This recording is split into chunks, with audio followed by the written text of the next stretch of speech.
안녕하세요. 만나서 반갑습니다. 역사가 김영준입니다. 병법사 제14부 을묘예변과 영암성 전투라는 주제를 가지고 오늘 여러분과 함께 할까 합니다. 자, 을묘예변. 1555년 명종 10년에 일어난 사건이었죠. 당시 왜구가 70여 척의 배를 타고서 전라도 해안가로 침입을 해왔습니다. 그래서 배가 70척이라고만 돼 있기 때문에 정확하게 몇 명인지 몰라요. 그래서 제가 볼 때는 한 척당 만약에 작게 탔으면 50명씩 탔을 거고 많이 탔으면 한 100명쯤 탔을 텐데, 그러면은 미니멈으로 치면은 대략 한 3,000명 수준, 맥시멈으로 치면은 대략 한 7,000명 수준이 되겠죠. 3에서 7,000명 사이라고 보시면 돼요. 그러니까 기존에 깔짝깔짝 왔던 외부의 수준보다 상당히 규모가 컸던 수준으로 왔다라고 볼 수 있겠죠. 그래서 아마 이제 합리적인 수준으로 봤을 때는 대략 한 이제 5,000명 내외 정도의 왜구가 쳐들어오지 않았을까로 볼 수가 있는데, 이 왜구들이 어느 쪽으로 쳐들어왔냐? 바로 전라도 영암 해안가에 있는 달량포로 밀고 들어오게 됩니다. 영암의 가장 서쪽에 보시면은 달랑포라는 포구가 있죠. 이쪽 포구 쪽을 향해서 당시 왜구들이 쳐들어왔죠. 그 규모가 약 한 5,000명에서 7,000명 내외 정도로 보시면 돼요. 자, 그러자 이 달량포 쪽에 있었던 가리포 첨사가 자기가 자체적으로 방어가 안 될 것 같으니까 재빨리 전라도 병마성한테 원군을 청합니다. 자, 그러자 여기로 누가 몰려와서 지키게 되냐면은 전라도 병마사 원적이 장흥부사 한원, 그 다음에 영암군수 이덕견을 데리고서 달량포로 들어가게 돼요. 병력 규모가 어느 정도인지는 알 수 없지만 아마 대략 한 1,000명 내외 정도로 볼 수 있고, 다만 이때 인솔에서 갔던 병력은 나름 정예병을 데려갔던 걸로 보고 있습니다. 자, 그래서 달량포에서 방어를 하고 있는데, 아니 애시당초 당시 이 전라도 지역에서는 이렇게 5,000명 정도의 규모가 갑자기 쳐들어올 거라는 거는 생각을 못했던 거예요. 그러다 보니까 이 1,000명의 병력으로는 도저히 방어가 안 됐다는 거죠. 빨리 중앙에 지원군을 요청을 하긴 했는데 그 지원군이 도착할 때까지 못 버틴 겁니다. 그래서 3일째 됐을 때, 수성을 한 지 3일째 됐을 때 결국 더 이상 견디지 못하고서 성이 함락되었다라고 하죠. 그러면서 병마사에 있던 원적, 장흥부사 한원이 전사를 하게 되고 영암 군수였던 이덕견이 포로로 잡히게 돼요. 포로로 잡히면서 이덕견을 왜구들이 풀어줘요. 풀어주면서 대신에 편지를 들고 가라고 하는데 그 편지의 내용이 되게 도발적이에요. 뭐라고 써있냐면은 우리가 어디로 진격하겠다, 한양으로 진격하겠다 하면서 상당히 그런 도발적인 문구가 써 있었다는 거죠. 자, 이렇게 해서 달량포가 함락이 되자 당시 이제 조정에서 난리가 났죠. 빨리 이거 어떻게 방어를 해야 되는 거 아니냐. 자, 그러면서 이제 방어군을 편성해서 보내게 되는데, 이때 당시 도순찰사, 그러니까 전라도 지역의 사령관으로 파견을 한 거죠. 사령관으로 누구를 파견했냐면은 이준경이라는 사람을 사령관으로 파견하게 됩니다. 참고로 이때 당시 이준경의 형이었던 이윤경이 전조 부윤으로 있었는데, 이 두 형제가 정말 대단한 사람이에요. 제가 그 얘기한 적이 있었죠. 문치주의라는 것을 무조건적으로 비난해서 안 된다. 원래는 문치주의라는 것은 굉장히 합리적이고 당연한 거라는 이야기를 했었어요. 여기서 보면 또 이거 알 수 있는 게 뭐냐면은 문치주의, 문관이 총사령관 하면은 못할 것 같죠. 오히려 을묘예변 때 이 문관 지휘관들이 활약을 되게 많이 해요. 이준경, 이윤경 두 형제가 상당히 능력이 걸출했다는 거죠. 자, 그 다음에 또 누구를 파견을 하게 되냐면은 일단 이제 전라 병사가 지금 전사를 했죠.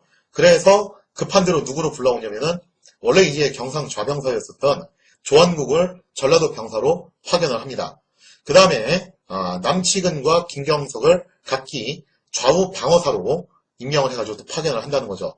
자, 그래서 결과적으로 이제 이준경, 조한국, 남치근, 김경석이 중앙의 군대를 이끌고서 전라도 쪽으로 진격을 하게 되는데, 사령부를 어디에 차렸냐면 나주의 사령부를 차리게 돼요. 자, 그 다음에 한편 왜구들은 달량포를 점령한 다음에 얘들 목적은 지금 현재 약탈이죠. 각지로 흩어져서 약탈을 하게 되는데 어디를 공략하냐? 해남, 강진, 장흥, 영암, 그리고 나주까지 각기 나뉘어져가지고 할당된 지역을 마구마구 약탈을 하게 됐다라고 하죠. 자, 근데 여기서 이제 문제가 생겼어요. 어떤 문제가 생겼냐면은 이게 좀 이해는 가요. 당시 이제 달량포에 있었던 조선군이 사실상 전라도의 주력군이었고 이게 정예병이었거든요. 근데 이게 다 죽어버린 거예요. 거기다가 여기를 수비했던 사람 중에서 전라도 병마사였던 원적이 또 있었는데 원적이 전사하게 되면서 사실상 전라도 지역의 군사령관이 일시적으로 사라진 겁니다. 한번 생각해 보세요. 전라도 지역의 군사령관이 전사를 하고 병력들, 정예병도 다 죽었다. 그러면 나머지 예하 진관들은 겁을 먹을 수밖에 없죠. 더군다나 예하 진관들의 그 수장들은 문관들이고 자기들이 뭐 전쟁 지휘를 할 줄 알겠어요? 더군다나 실제적인 정예병들은 다 단량포에 들어가 있었는데, 자, 그러다 보니까 강진과 장흥을 지키고 있었던 수령들이 냅다 도망을 갑니다. 물론 자기들만 도망가진 않았고 일단 거기 살고 있던 국민들을 다 산속으로 피난을 시켜요. 근데 물자를 미처 가져가지 못해서 물자들은 죄다 왜구들에게 넘어갔다라고 하죠. 이때 유일하게 수성에 성공했던 게 누구였냐면은 해남 현감이었던 변협이었죠. 변협만 끝까지 싸워가지고 수성에 성공하게 되고 강진과 장흥은 탈탈 털리게 됩니다. 자, 그러자 왜구들이 기세를 몰아가지고 어디로 쳐들어오냐면은 영암과 나주에 쳐들어오게 돼요.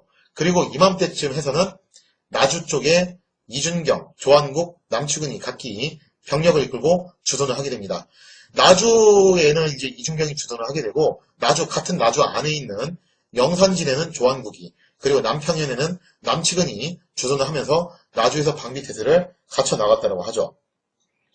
자, 이런 상황에서 이준경이 어떤 얘기를 하냐면은 당시 영암에 누가 있었냐면은 전주부윤 이윤경과 그 다음에 또 다른 방어사에 있던 김경석이 파견가 있었어요. 왜냐면 이제 영암군수 이덕현이 방면되긴 했었는데 얘가 이제 다시 영암 군수 노릇을 하기가 힘든 상황이니까 일단 이 지역에 이윤경과 김경석을 파견했다는 거죠. 자, 근데 이준경이 이렇게 얘기를 해요. 자기 친형이잖아요, 그죠? 친형이 또 최전방에 나가서 싸우면은 뭔가 좀 거시기 하니까 자기 친형이었던 이윤경한테 나주로 들어오라고 얘기를 합니다. 자, 그러자 이윤경이 얘기를 하죠. 아니다. 내가 나가서 영암을 사수해보겠다. 그러면서 이제 이윤경이 자처해가지고 영암을 지키게 되는데, 자, 여기서 이제 문제가 발생합니다.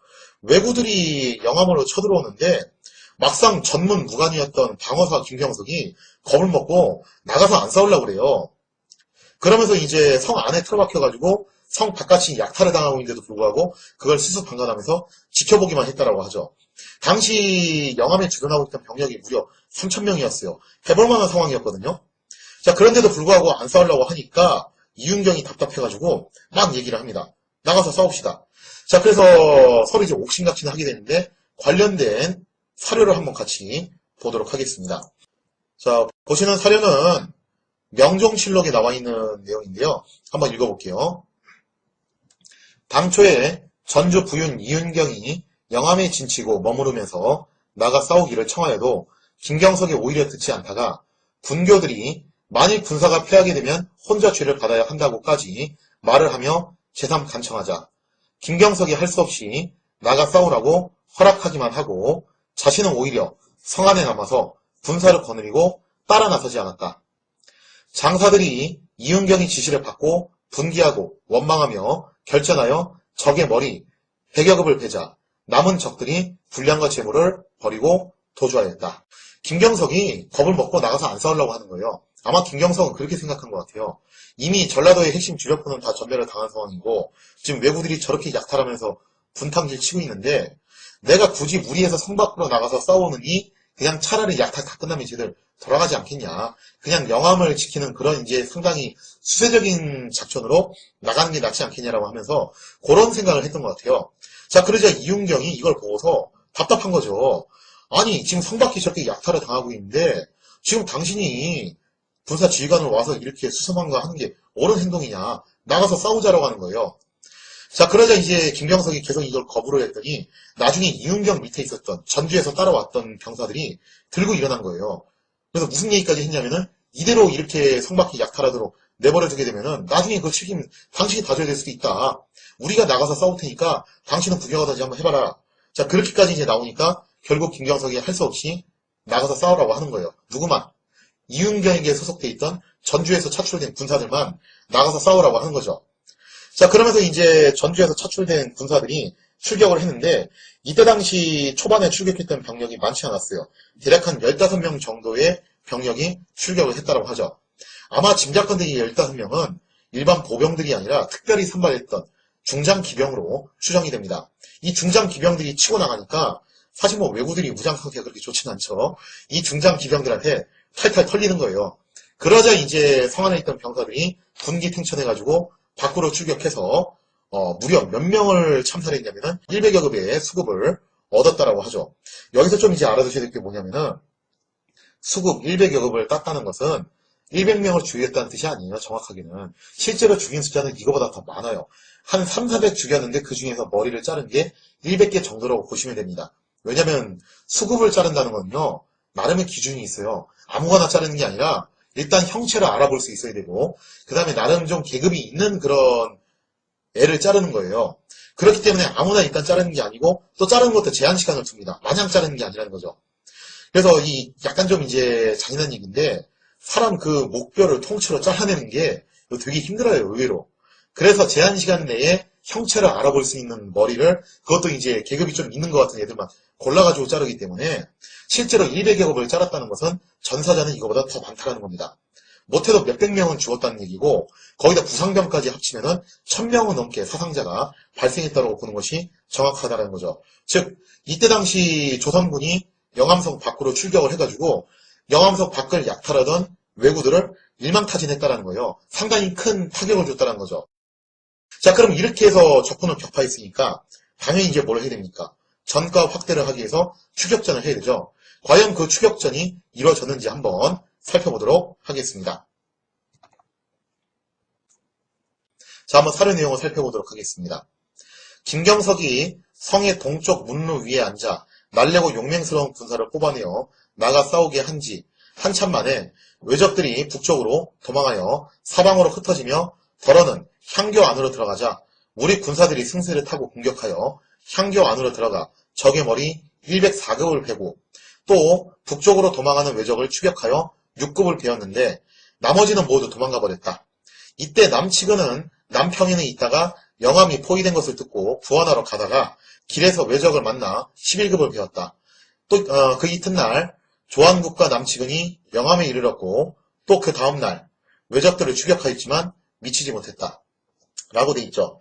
자, 이때 당시에 왜구들이 영암에서 패전한 다음에 단량구 방면으로 도망간 애들도 있었지만 언급결에 나주 쪽으로 도망간 애들도 있었어요. 나주 쪽으로 도망간 애들은 어떻게 됐겠어요?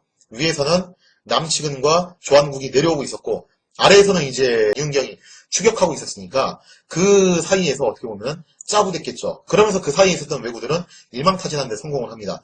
근데 이제 다음번에 해야 될 게 뭐냐면은 병력을 다시 정돈을 해가지고 단량구 방면으로 도망가던 왜구들은 완전히 추격을 해야 되는데 그거를 못했어요.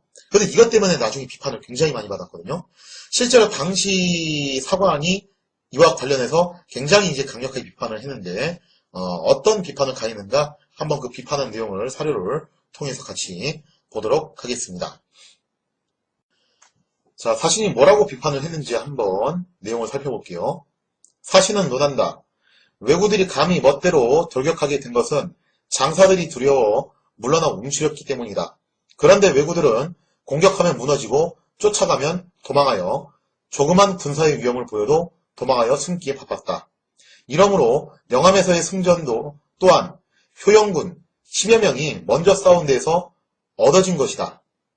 자, 여기까지 내용을 놓고 보면은 이렇다라는 거죠. 처음에 왜구들이 이렇게 멋대로 약탈을 했게 됐던 것은 단량포 패전 이후에 조선군이 겁을 집어먹고 되게 수세적으로 나왔다는 거예요. 수세적으로 나온 게 아니라 일부 지역에서 아예 그냥 전투를 회피하고서 도망가기까지 했다는 거죠. 자, 그러자 나중에 이제 다시 중앙에서 정규군이 파견돼가지고 싸웠을 때 영암에서 승리했던 이유가 뭐였냐? 정규군이 제대로 붙으면 왜구를 충분히 잡을 수 있는 상황이었다는 거예요. 자, 그렇게 해서 실제로 정규군이 영암에서 싸워서 승리를 했는데 여기서 이제 그 뒤에 왜 추격전이 제대로 이루어지지 않았냐? 사신이 또 이렇게 평가를 하죠. 이때 조한국은 영산진에 있었고 남측은 남평인에 있었으니 진실로 김경석과 안팎에서 서로 호응하였다면 그 하찮은 도적들을 거의 하나도 남김없이 섬멸할 수 있었을 것이다. 이번에 모든 장수들이 모두 두려워하는 마음을 가져 김경석은 성 안에서 떨고만 있었고 감히 머리를 내놓지 못하였고 남측은과 조한국 모두 먼 지경에 군사를 주둔하고 나아가 치려고 하지 않았다. 비록 왜적이 이미 패한 뒤에 쫓아가기는 했지만 또 때에 맞추어 추격하지 않아 왜적들이 무사히 배에 오르게 했으니 통분함을 견딜 수 있겠는가 라고 이제 평가를 하고 있죠. 그러니까 이 평가 내용을 놓고 보면은 이렇다라는 거예요. 나주 방면으로 도망갔던 왜구들은 협력 작전을 통해서 소탕한 게 맞아요. 그러나 단량포 쪽으로는 제대로 된 추격전이 이루어지지 않았다는 거죠. 그러면서 이제 사신, 여기서 말하는 사신은 사관을 말해요. 사관이 뭐라고 논평을 남겼냐면은 이때 당시 문관이었던 이윤경은 열심히 싸웠는데 오히려 무관이었던 놈들이 다 태업을 했다는 거예요. 전투에 피하고 겁먹고. 이러니까 이게 왜구들이 휘파람 불면서 배 타고서 도망가지 않았냐라고 이렇게 날선 비판을 했다라는 거죠. 자, 근데 여기에 대해서는 저는 이렇게 생각을 합니다. 당시 무관들이 수세적으로 하면서 전투 회피를 한 것은 맞아요. 그거는 좀 이제 비판받을 만한 상황이 맞긴 한데, 단순히 이것만 문제는 또 아니었다는 거죠.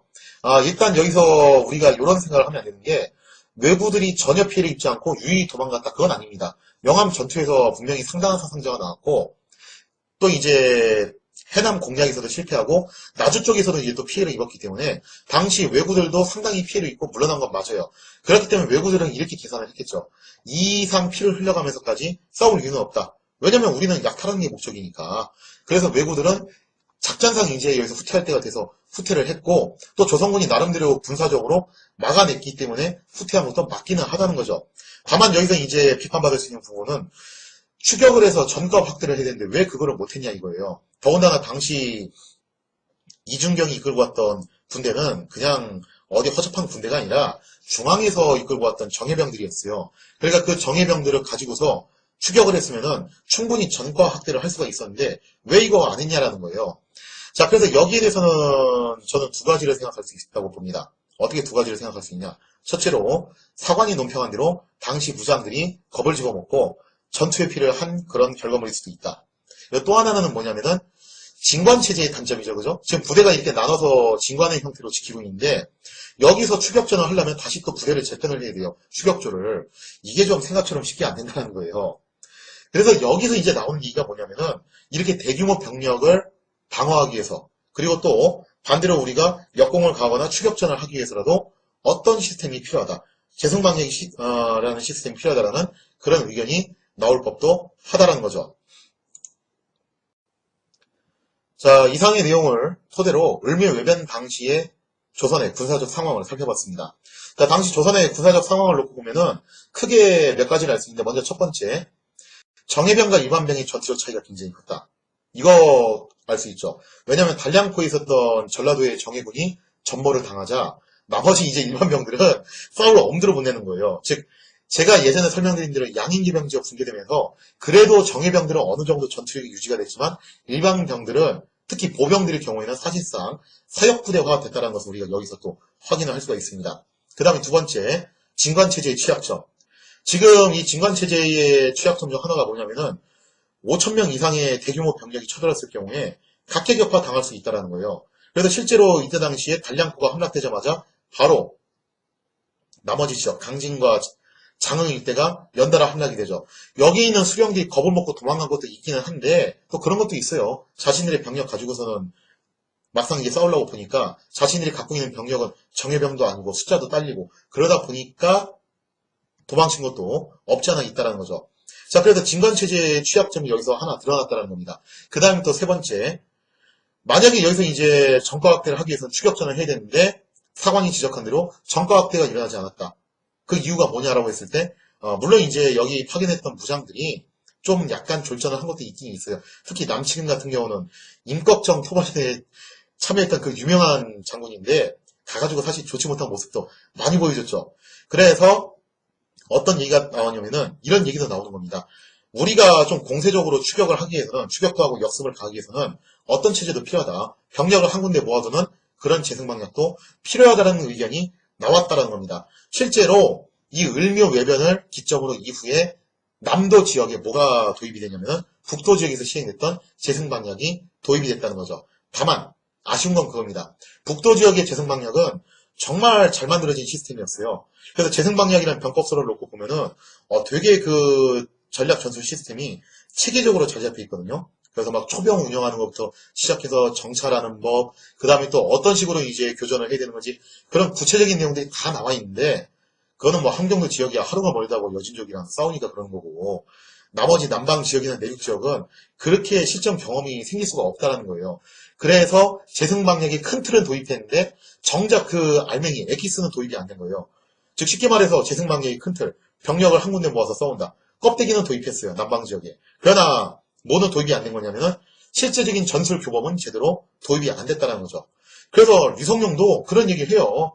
북도 지역의 재생 방력하고 남도 지역의 재생 방력이 다르다는 얘기를 해요, 서로. 자, 그래서 이게 을묘외변이 갖는 그 의미가 뭐냐? 북도 지역에서 시행되던 재생 방향이 남도 지역에도 적용이 되는 그런 모습을 보여주게 되었다는 거죠. 그래서 그 시작점으로 볼 수 있는 사건이 바로 을묘외변이고, 이 을묘외변 때 만들어진 시스템, 즉 전방 지역은 진관이 막아내고 그 틈을 타서 후방에 재승방력으로 총력전을 대비한다. 이 시스템이 임진왜란 전에 이미 을묘외변이라는 사건을 기준으로 만들어지게 됩니다.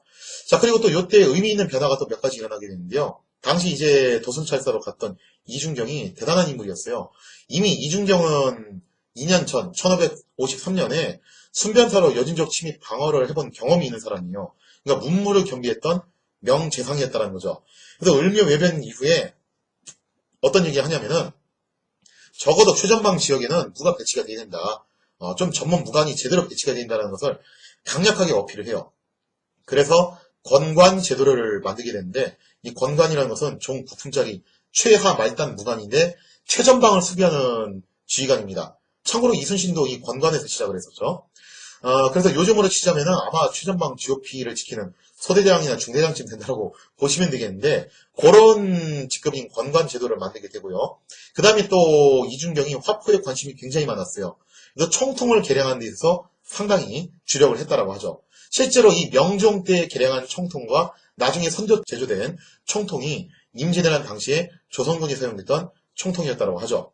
자, 이렇게 해서 을묘외변이라는 사건을 통해서 조선도 나름의 국방 시스템을 정비를 해요. 그런데 그 정비를 한 방향성이라든가 수준을 딱 놓고 보면은 을묘외변 같은 그런 정도 규모에 맞춰서 만들어진 방어 시스템이지 임진왜란 같이 국가대항전 총력전에 맞춰서 만들어진 시스템은 아니라는 것을 우리가 미뤄 짐작할 수 있습니다. 그래서 만약에 수만 명의 병력이 순식간에 쳐들어오게 되면은 지금 현재 조선이 만들어놓은 국방 시스템, 진관체제와 재승방력 결합해놓은 이 시스템도 위태할 수도 있다는 것을 우리가 짐작을 할 수 있겠죠. 자, 이렇게 해서 을묘외변 당시 영암성 전투를 중심으로 당시 조선군이 어떤 문제점을 갖고 있었고 또 이것을 보완하기 위해서 어떤 대비책을 마련했는가 거기에 대한 이야기를 다뤄봤는데요.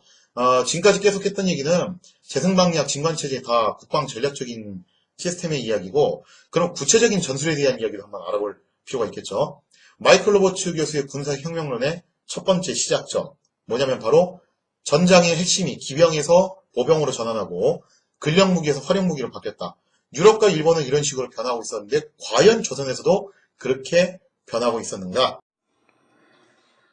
그래서 다음 시간에는 조선군의 전술체제인 오이진법과 여진족을 상대로 사용했던 기병초토화 전술이라는 내용을 주제로 한번 살펴보는 시간을 가져보도록 하겠습니다.